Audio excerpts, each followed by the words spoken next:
Are you getting the best real estate videos for your listings? Hey everyone, it's Riley, and today we're talking again about my favorite asset for real estate in any business out there, and that is video. We're gonna be talking about what makes a great video tour for listings. So to get right into it, the first thing that you have to have in your video tours, and it has to be awesome, is great music.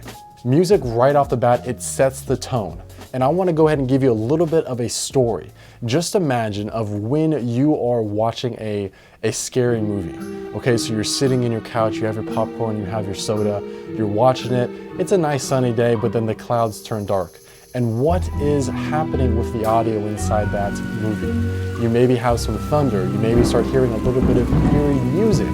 This is all stuff that happens subconsciously in our mind that unless you're actually paying attention to it, you don't even realize it's happening.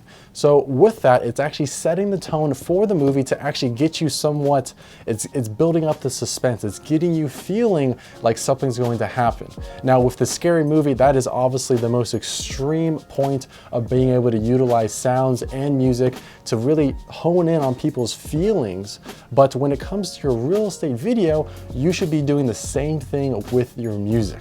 I like to use a couple combinations of music between pop, classical, and some upbeat orchestra music. Next up is to make sure that you have an intro title. Now this intro title is oftentimes going to be the listing's address and then also a subtitle for the branding of the real estate agent. With inside that title for the real estate agent, you can have their headshot, obviously have their name, you can have their company name, and also make sure that you have their email and their phone number.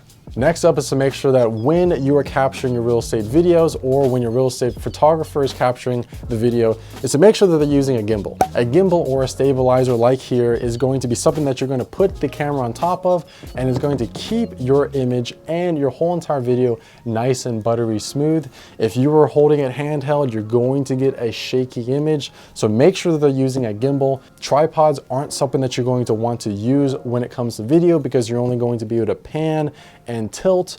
You're not going to actually be able to have any kind of movement and moving forward to left and right, front and back, as opposed to when you are using a gimbal. Next up is to make sure that you are using a wide angle lens to capture your real estate videos.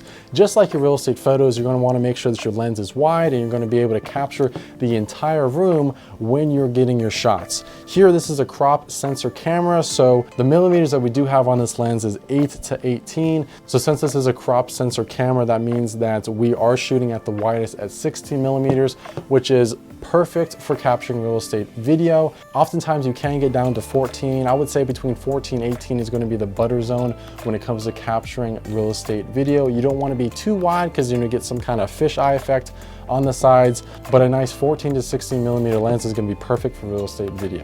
Next up is detailed shots. Detailed shots add an extra level of just luxury to your real estate videos. There's something that we always include in our videos, and it's a nice way to be able to highlight specific key features of the home with a nice up-close detailed shot. Next up is to make sure that you do have a storyboard for your video. Now you don't have to get too into depth with the storyboard, but to make sure that you're capturing these photos and when you're editing them, that the images and the video are going to be somewhat like someone's moving throughout the listing. So you don't want to be bouncing around from the basement all the way to the main level, and then to the kitchen, to the outside, to the back. You want to make sure that it's something like someone's moving through the listing so that you have a great flow throughout your video. Lastly is to make sure that you have great color correction for your video. Sometimes depending on the lights that the home has, it can be casting a little bit more of a yellow shadow. This also depends on the colors of the wall and pretty much what the weather's like outside. If it's a darker day, then you're going to be having a darker house inside. So make sure that you are paying attention to that and you're color correcting or adjusting that when you're on site at the listing. That's all we have for today's video. Thank you for watching. If you have any additional questions, please leave them in the comments below. I like to answer all of them. And if you aren't currently subscribed or following our platforms, please do so. It helps us out a whole bunch. And I'll see you in the next video.